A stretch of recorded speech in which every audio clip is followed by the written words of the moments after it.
সাবেক প্রধানমন্ত্রী ও BNP chairperson Khaleda Zia সোমবার বিমান বাংলাদেশ এয়ারলাইন্সের একটি ফ্লাইটে লন্ডন থেকে দেশে ফিরবেন।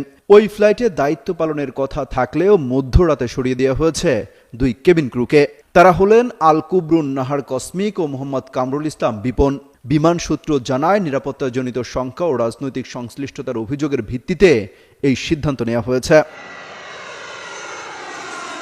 রোববার সন্ধ্যায় লন্ডনের হিথ্রো বিমানবন্দর থেকে ঢাকার উদ্দেশ্যে রওনা হবে বিমান বাংলাদেশ এয়ারলাইন্সের BG202 ফ্লাইটটি।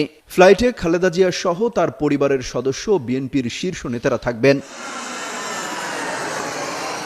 আগাম প্রস্তুতি হিসেবে শুক্রবার দুপুরে ওই ফ্লাইটে chief purser Nishi, flight purser Al Kubrun Nahar কসমিক, ফ্লাইট পার্সার মোহাম্মদ কামরুল ইসলাম বিপন এবং জুনিয়র পার্সার রিফাজের নাম চূড়ান্ত করে বিমানের ফ্লাইট সার্ভিস বিভাগের সংশ্লিষ্ট ইউনিট। তবে গোয়েন্দা তথ্যে তাদের রাজনৈতিক সংশ্লিষ্টতা এবং ভিআইপি যাত্রী নিরাপত্তার সম্ভাব্য ঝুঁকির কথা উঠে আসায় শুক্রবার মধ্যরাতে তাৎক্ষণিক সিদ্ধান্তে দুজনের নাম বাতিল করা হয়।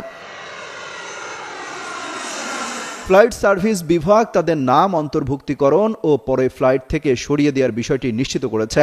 তারা জানায়, ফ্লাইটে কসমিক ও বিপনের পরিবর্তে শেষ মুহূর্তে ফ্লাইট পার্সার ডিউক এবং ফ্লাইট স্টুয়ার্ডেস আনহারা মার্জানকে পাঠানো হয়েছে। বিমান বাংলাদেশ সূত্র জানায়, গোয়েন্দা তথ্যে উঠে এসেছে আল কুবরুন নাহার কসমিক নিয়মিত ক্ষমতাচ্যুত প্রধানমন্ত্রী শেখ হাসিনার বোন শেখ রেহেনার ফ্লাইট পরিচালনা করতেন। আওয়ামী লীগ সরকারের নেতার সঙ্গে ঘনিষ্ঠতা বজায় রেখে সরকারি সুবিধা ভোগের অভিযোগও রয়েছে তার বিরুদ্ধে। চাকরি জীবনে তিনি 18 বার কারণ দর্শানোর নোটিশ পেয়েছেন। শাস্তি হিসেবে একাধিকবার গ্রাউন্ডেড হয়েছেন। অপরদিকে জুনিয়র পার্সার কামরুল ইসলাম বিপন দীর্ঘদিন ধরে সরকারি দলের নানা কার্যক্রমে সরাসরি যুক্ত ছিলেন বলে অভিযোগ রয়েছে। প্রতি বছর 15 আগস্ট পালনের জন্য নিয়মিত ধানমন্ডি 32 নম্বরে ফুল দেয়া, শেখ কামালের জন্মদিনে প্রীতি ফুটবল ম্যাচের আয়োজন করা এবং বিমানে শেখ রাসেল দিবস পালনের অন্যতম উদ্যোক্তা ছিলেন তিনি।